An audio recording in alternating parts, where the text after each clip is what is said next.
All right, today I'm going to tell you a little story about doing business internationally or overseas, or let's call it outside of the U.S. in our case, or at least in my case.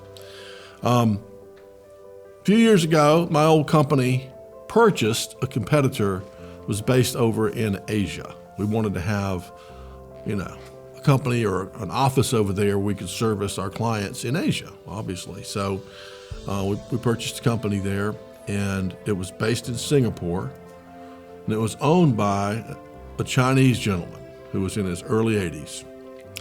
And for some reason, they sent me over there to handle the transition, put the two companies together and go forward plan, that kind of thing. And, I didn't really have any experience really putting companies together, particularly not in Asia. It was my first trip to Asia. And I was kind of young. So I learned some lessons, and I thought I'd pass them on to you. First of all, on the way over, I reread, or at least skimmed through some of the James Clavell books that were on Asia, particularly doing business in Asia. One was called Noble House, and one was called Taipan, one great one called King Rat, which I loved.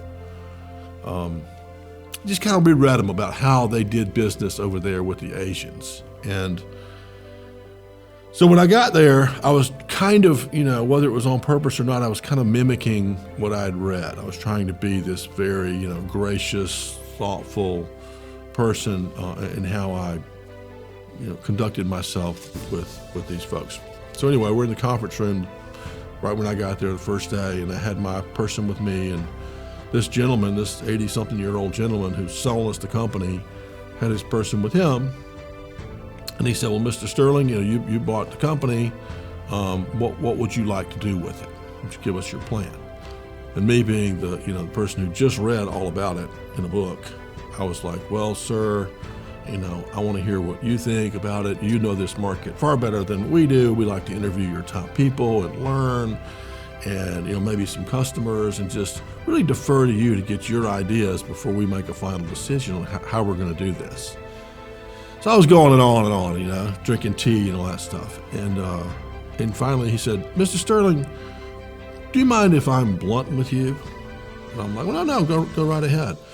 And he said, well, I'm 83 years old, because I measure my time here in weeks and months, not years. So if you don't mind, can you get to the damn point?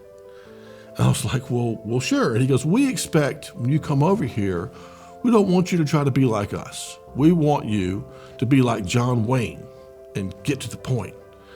And so it was really all the permission I needed to be just myself. And I said, well, okay, we're going to get rid of half the people, and we're going to integrate the rest into our group. And you and your assistant are on that list of people that are going to be gone. We won't need two leaders over here. And he goes, well, thank you.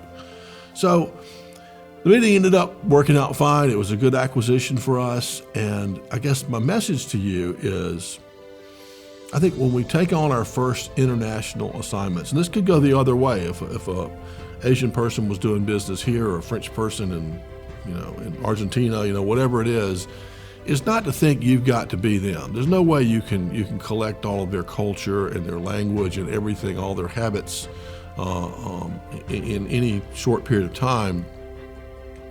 And so you might as well just be deferential to their culture a little bit. If they bow, you bow. If they shake hands, you shake hands. You might learn a few words: hello, goodbye, beer, thank you. Some of those things. But at the end of the day, this is going to make it easy for you. Just be yourself and follow the same process you would use to merge a business in St. Louis with a business in Greenville, or to sell somebody in Los Angeles from a company in New York. It's really kind of easy to work within our U.S. borders, because we kind of all have the same rules. And what I learned doing business in many, many countries is that they will follow our rules for the most part, that they want us to show up and just be ourselves and try to get commerce done, which is what they want to see happen. So I hope that can help you when you get your shot to go do business outside of the borders. somewhere else, I highly encourage you to do it. You learn so much when you travel and do business in these other countries.